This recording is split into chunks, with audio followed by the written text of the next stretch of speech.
We want to bring you live to Oxford, Michigan, where officials are giving an update following a deadly school shooting at a high school. So obviously, we're here for the worst kind of tragedy we've seen across the country, and we hoped and prayed it would never come to Oakland County, but it has. It's visited itself on our community, and it's certainly the first thoughts are prayers for the families and loved ones and friends that have been impacted by this unspeakable and unforgivable event. I'd like to speak in general about school safety. You know, the one upside is that our community, Oakland County specifically, has prepared, I think, as well as any community in the nation. So the first point I'd like to make is sharing information. If you hear or see something, you've got to say something, whether it's okay to say or whether it's calling us directly or anonymously through a variety of methodologies. We need to know what you see and hear in case there's some credible information there. Just in this past week, we've intervened in 3 different events. They were deemed not to be credible, but we check every one of those out. And so it's critically important people understand that's not a burden to us. It's something we want you to do. Call us if there's anybody talking about things, posting about things, writing, anything. You need to let authorities know so there can be intervention. The first line of prevention is open communication. We're also hearing that there were rumors that somebody had heard or said something or knew something in advance.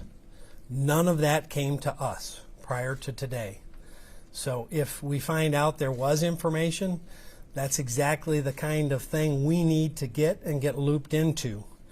In fact, we have a specific phone number set up. If you have information about this case, whether it's previous information you're aware of or anything that's important or relevant, please let us know at 248-858-4911. Or you can email us at OCSO, that stands for Oakland County Sheriff's Office, at oakgov.com. And as I said, we also accept confidential or anonymous tips on anything related to schools. Secondly, I think it's important to note as we face these things across the country and now here in Oakland, training. We train regularly for active shooter scenarios, and we have for years. In fact, we created a group called OakTAC many years ago after the active shooter in Mumbai, and all of the police agencies in Oakland County have trained together for just this scenario. And we looped in and have fire departments now that train with us and are partners in that same activity, and all of that was very evident today. So we've seen agencies train in our Brandon Township temporary training facility, and with a new training facility on the horizon, we intend to do even more intensive training and train with every agency in Oakland County going forward as we have in the past, but with more scenarios and more real-world pressures, if you will. Third, after other school shootings around the country, you saw in some scenarios where the officers or deputies didn't go in. They staged or they waited outside. After some of those scenarios were observed, I made it very clear to our staff, if they get there first, their job is to go in and neutralize the threat. If I get there first, I'm going in. If we get there together, we're both going in. There will be no staging. And I'm proud to say that's exactly what happened today. They went in and searched out the threat. They went to the gunshots. Train, train, train is our mantra, and that also includes students, schools, and staff. Oxford has been one of those districts that's been proactive and has been training. We have literally trained hundreds of schools, businesses, as well as houses of worship. It's sad, but it's necessary. If you remember many, many years ago, we used to have students climb under the desk because of the potential threat of a nuclear attack. Well, there's a very different threat, and we have to train to it and be prepared to it. And this kind of thing can happen anywhere, and sadly, it happened even in a sweet, quiet community like Oxford. It can visit itself anywhere in America. No one is immune. But that training can, does, and did, I believe, in this situation, save lives. So, specifically to this case, on November 30th, our dispatch center received in excess of 100 phone calls in a very short period of time. Their professionalism in responding to that, handling calls, and getting relevant information to get out to our deputies was a testimony to their excellence and professionalism. The high school has approximately 1,800 students, and cars were dispatched at 12:52 and arrived minutes later. Within 2 minutes, 2 to 3 minutes of their arrival, they had a suspect in custody. The first deputies on scene were joined by about 100 other deputies from the sheriff's office, and shortly thereafter, almost another 200 from area agencies, including numerous fire departments. I'll give you a very detailed list of who showed up so you can understand the partnership and the training that has gone into being prepared for a situation like today. The deputies removed from the suspect a 9mm Sig Sauer SP 2022 pistol. It was loaded at the time and still contained 7 rounds of ammunition. When they took it from him, he had a loaded firearm and he was coming down the hall.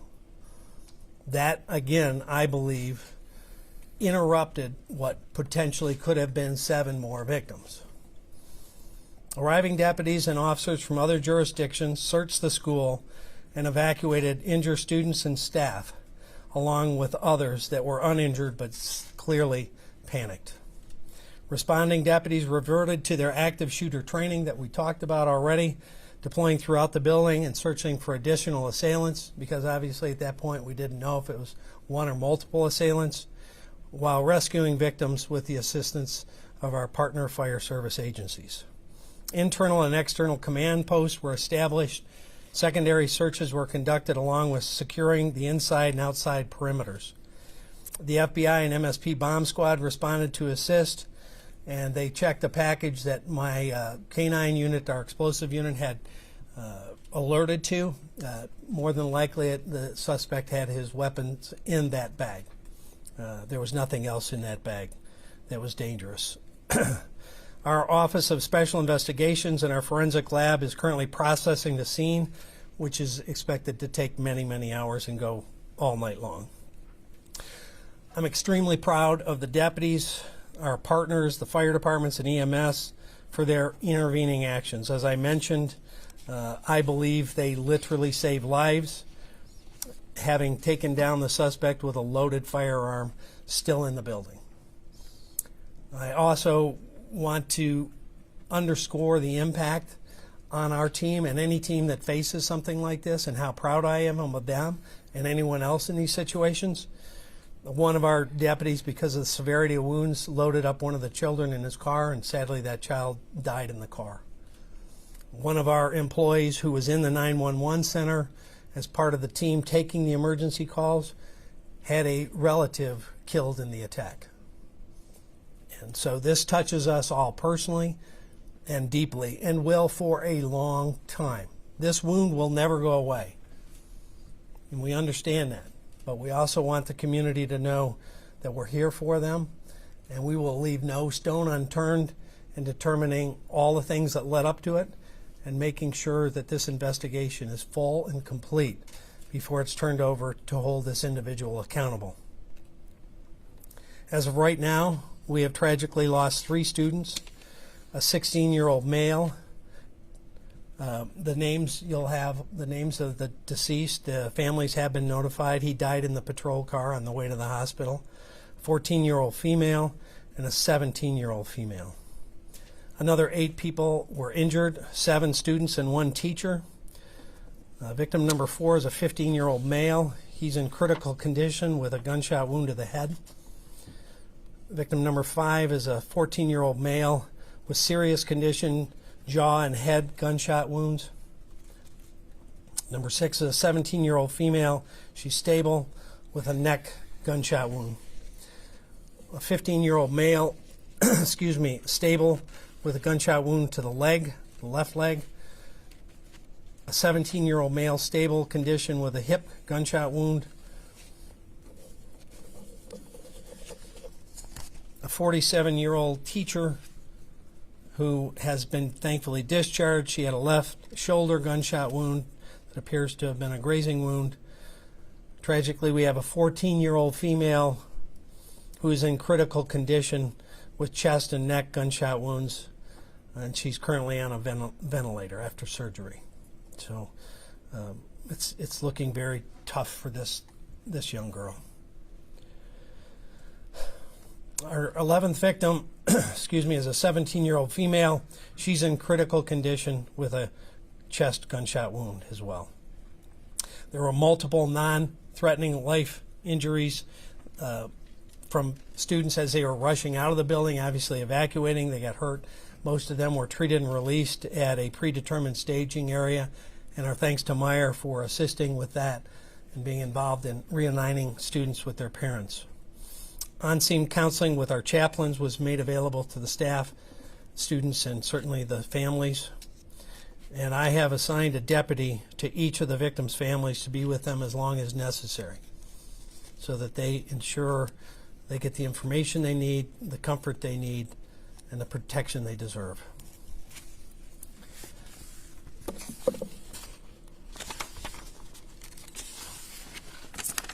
As I mentioned, we have the suspect in custody. He's a 15-year-old male sophomore, a resident of Oxford Village. He was not injured, and he's currently lodged at Children's Village on campus here on homicide and attempt homicide with the approval of the on-duty probate court referee. We cannot identify him at this point because he's a juvenile, and he has not been charged as an adult, so there's no ability to identify him at this point. With his parents present, he declined to speak, and they have hired an attorney, so there is no conversation that's going on and no cooperation at that level. Preliminary investigation revealed that the weapon used in this shooting was purchased on November 26th, 4 days ago, by the boy's father. The gun had 15-round magazines. We found 2 of them. There allegedly was 3 that was purchased, and he had the crime scene unit. Our forensic lab is on scene, obviously processing a huge crime scene. More than likely that 3rd magazine will be found there. At least 12 rounds, we know. That's a preliminary number based on casings observed on the ground and part of the active scene that they're now processing.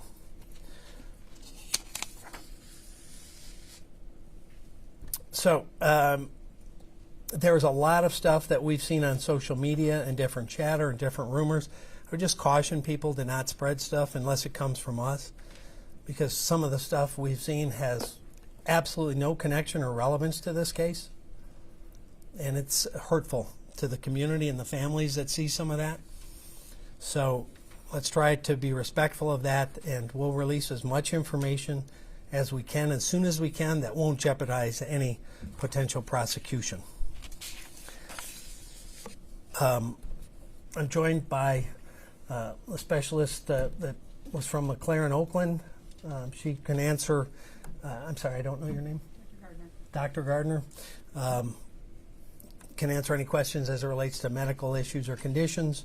Congresswoman Slotkin and County Executive Coulter have joined us and have been super supportive of our efforts today, and thank you for being here.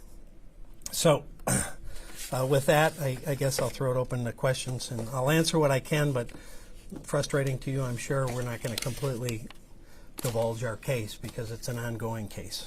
Can you tell us anything about what you found at his house?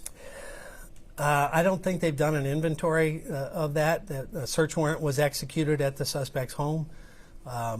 I know that we have seized a phone, and we're in the process of examining whatever was seized. Were there any threats made by this young man prior to the incident that led that maybe this would happen? There was nothing that came to us about prior concerns or threats, and that's part of the investigation that we have hundreds of people working. Is this his first year attending Oxford High? Did he go to a different school before? I know kids were out due to COVID last year. He's a sophomore. I honestly don't have the answer whether he was there as a freshman. We can try to run that down for you. Did the suspect surrender to officers as they approached him, or how did they apprehend him? As they were coming down the hall, they saw him, and he put his hands up, and they took a gun and took him into custody. Did he say anything? No. Do you have any indication why the father bought a gun 4 days ago? As I said, they're not talking to us. Sheriff, you mentioned a social media post. There appears to be one that we've seen that appears to come from the suspect with a picture of a gun posted. Can you tell us about that at all? It's my understanding, again, that this was a recent weapon purchase, that he had been shooting with it and had posted pictures of a target and the weapon. That's all part of what's being looked at. We're going to do a deep dive on the social media and all the activities of this young man. But the gun that you did describe appears to be the same weapon that was. It does appear to be so, yes. Did the shooting start in a classroom and spill out into the hallway, or was the student in class, or did he just... The problem for us is we can't be too specific on that because they're just now getting into processing.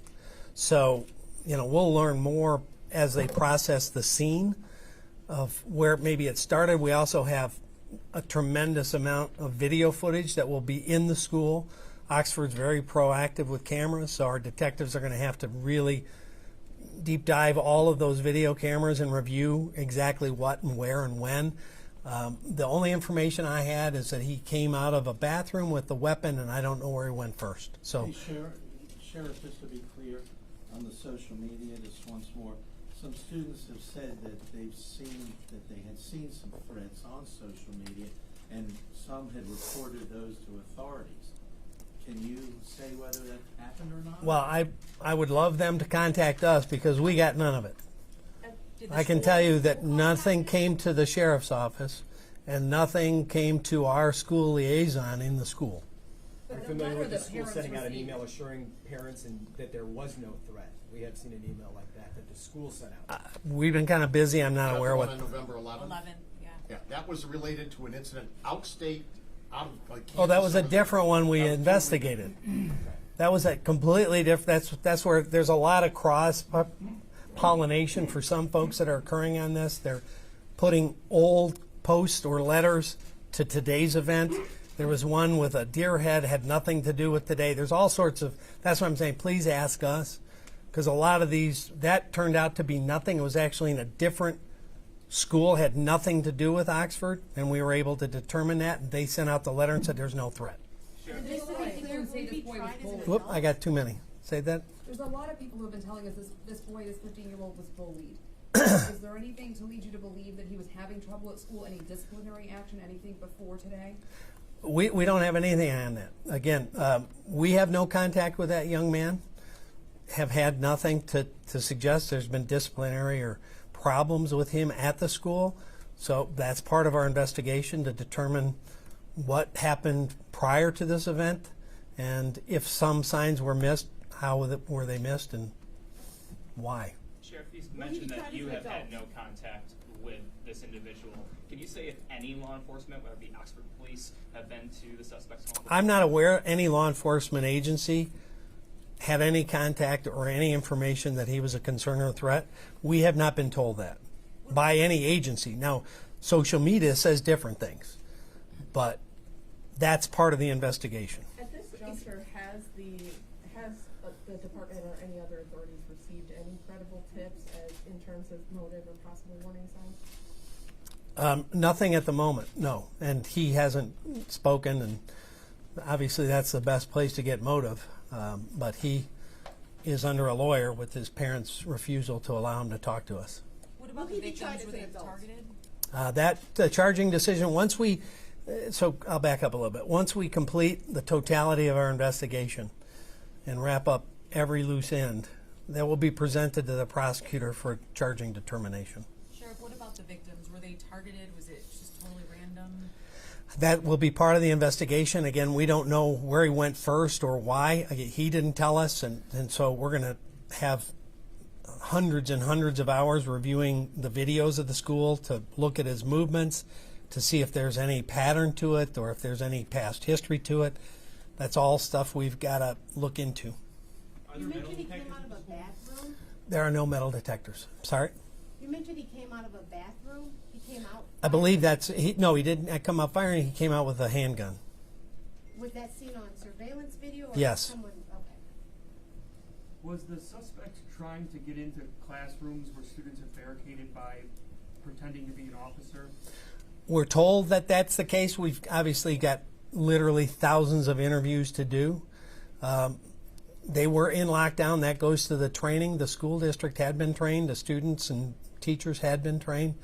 Going in a lockdown and how you go into lockdown is critically important. One of the things that we brought back to our agency after I got a very detailed debrief on Parkland was what you call the safe portion of a classroom when they're in lockdown that can't be seen. And those kinds of things were all stuff that we taught different school districts. They went into lockdown. I know they barricaded doors.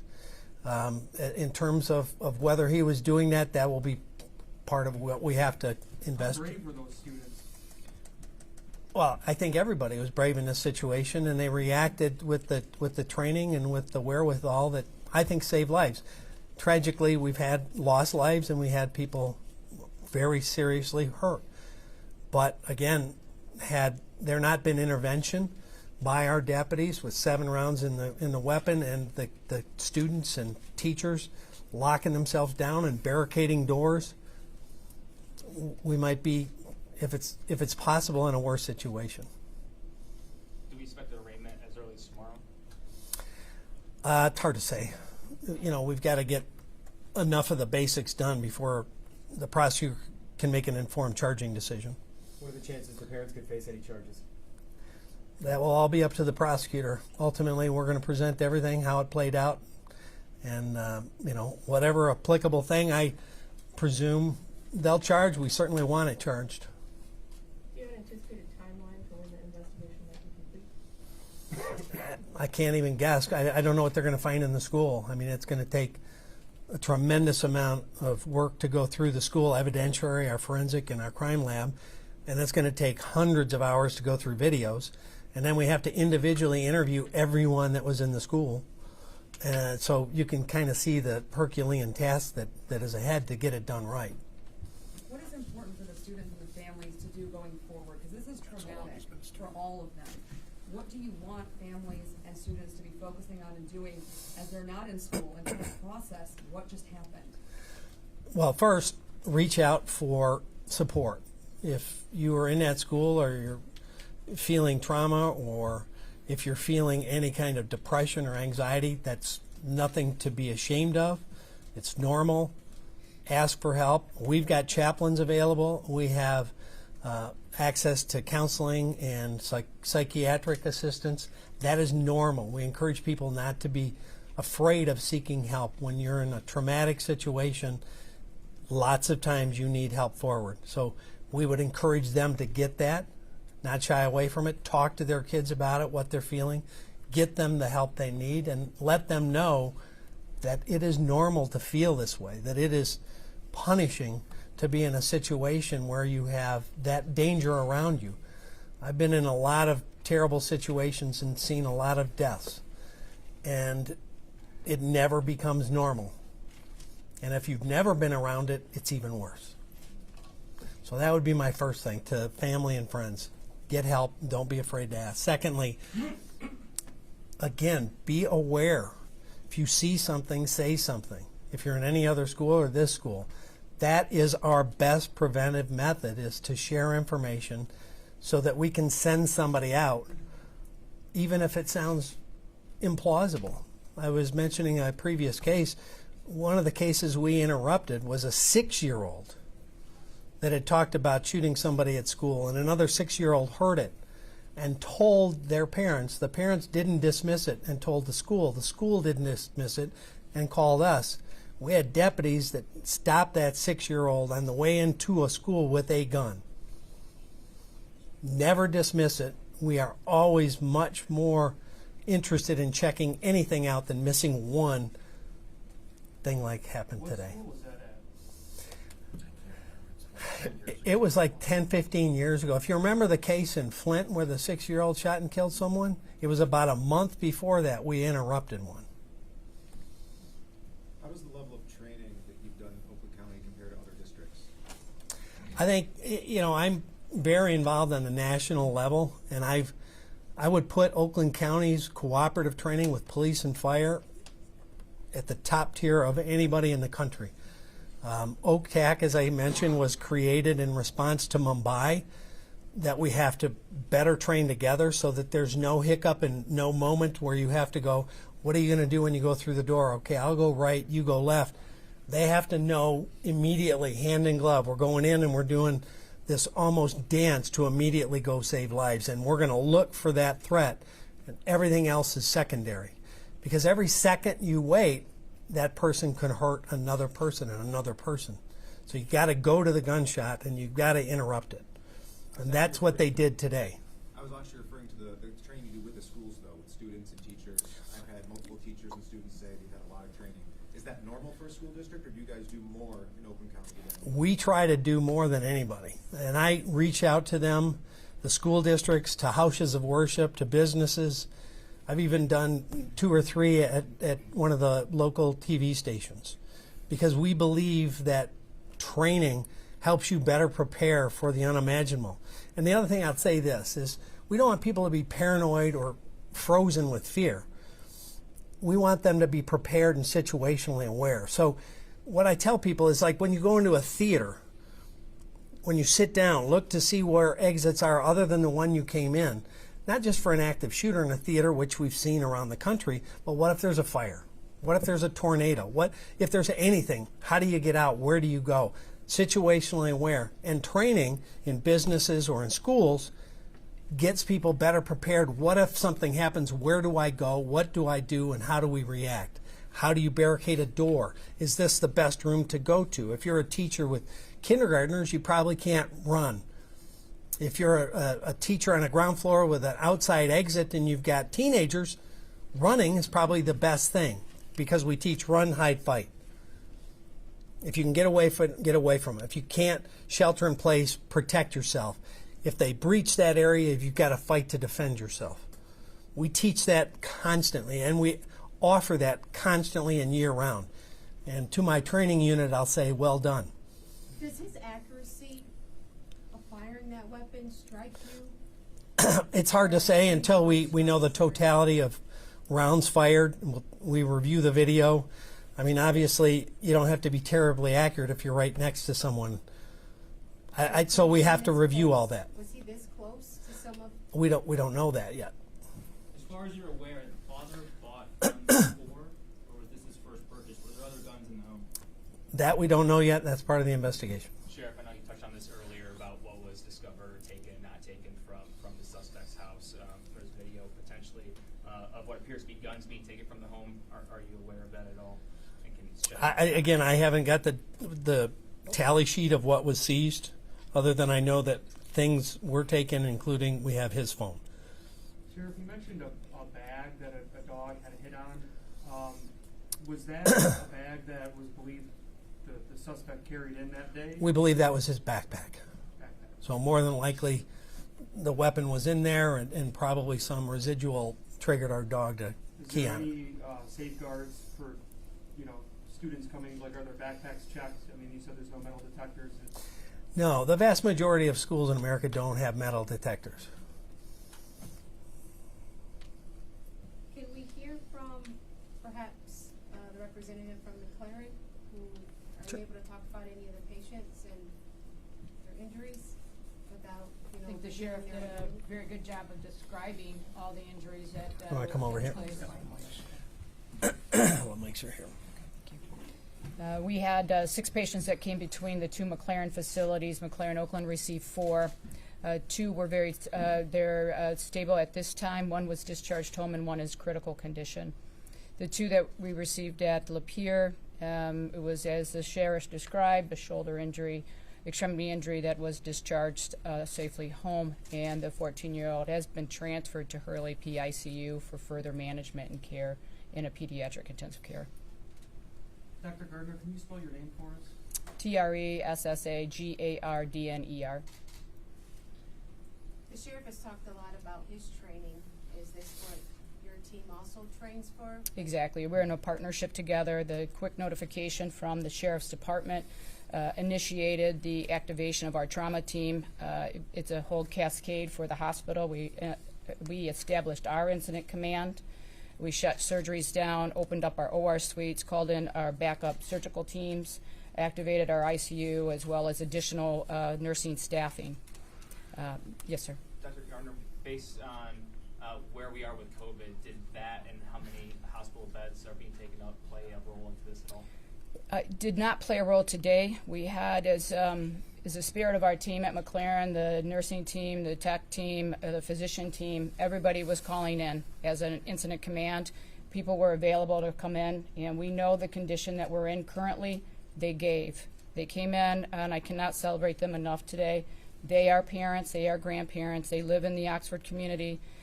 They were there for the victims today.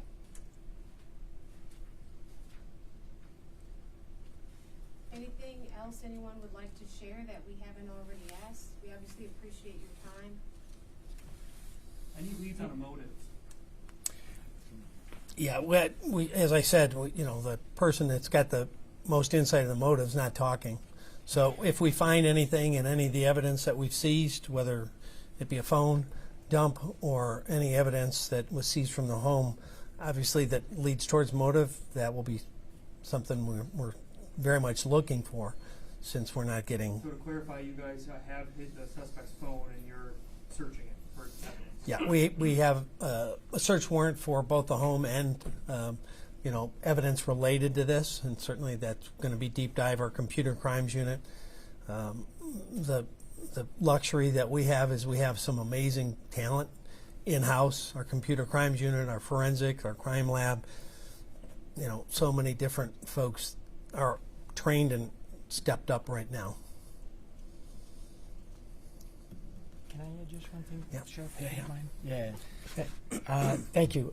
Dave Coulter, Oakland County Executive. First of all, I just want to, I want to say that the residents of this county and this state can be proud of the job that our first responders, starting with our Sheriff's Department, did today. The work that they did was outstanding. And I can't congratulate them and thank them enough on a really, really difficult day. Today, 3 precious teenagers have been taken from us, and another 7 students and a teacher were wounded. But in a larger sense, there are no unwounded students or staff today. Everybody in the Oxford community, the Oakland County, and frankly the United States has been impacted by this tragedy. Tragedies like this rip away at our security. And a security and a peace that should be rightfully ours in a place like a school. So tonight, I want to first of all say we mourn the senseless loss of life that happened in our county today, the heartbreaking trauma for the 11 families who have been directly affected, and the all too common grief that we've experienced that has befallen our country and right here in Oakland County. I do want to add that the suspect is in Children's Village. For those of you who don't know, that's our juvenile detention facility, so that's separate from the jail. It's actually under Health and Human Services. He's on a suicide watch tonight, so we're checking on him every 15 minutes in a special cell to make sure that there's no self-injury to him. We've operated our emergency operations center all day in support of the lead department, which is the Sheriff's Department, but we've had people from the Health Department, the Michigan State Police, Public Information, ISD, Oakland County Schools. One of the things they've done is help to coordinate what's really going to be a massive effort of offering grief counseling to the students, because there are so many students there and there's only so many grief counselors available. So they've been doing a great job of coordinating those folks as well. So this was a partnership effort on a very tragic and sad day in Oakland County, and our hearts obviously go out to the families, but I want to make sure I also recognize and thank the sheriff and his team for just an absolutely outstanding job today. Thank you. Can I just say one thing? Hi, everyone. Representative Alyssa Slotkin. I represent Oxford, Northern Oakland County, along with other areas in the state. And it's just obviously a deeply dark day in Michigan's history. The trend that we've seen all over the country has come to us. We had all hoped that it would not. And it has a special meaning because it's kids. And we all know what it's like to have kids, and we know that it's absolutely a nightmare for those parents who lost children and for all the parents who were fearing for their kids. You heard about 100 911 calls. Those were obviously students and teachers from inside those rooms, terrified, calling our first responders. I think people have asked, what can they do? Reach out to anyone you know in the Oxford area, in the Lake Orion area. Just show that basic human compassion by reaching out. People need to hear from others right now. And we know that whatever the circumstances end up being with this young man, that this just highlights the deep need for mental health services that we have in our schools and across the country. And one of the things that sadly I was doing when I was flying back was hearing from all the other members of Congress who have had school shootings in their districts, including Parkland, talking about what we can do to get more resources, what we can do from a federal level, and we're looking into COVID money and whether some of that money that's stuck at the state can be brought in to help with mental health services. If you want to take anything from today's events, I will just say that the law enforcement and first responders, this is not every county that can do what happened today. As someone who worked at the Pentagon and at the CIA, who served in Iraq, this is not every community that can do this. The preparedness that this community had gone through, this law enforcement community, the calm, and the training that went on within that school absolutely, I believe, saved lives.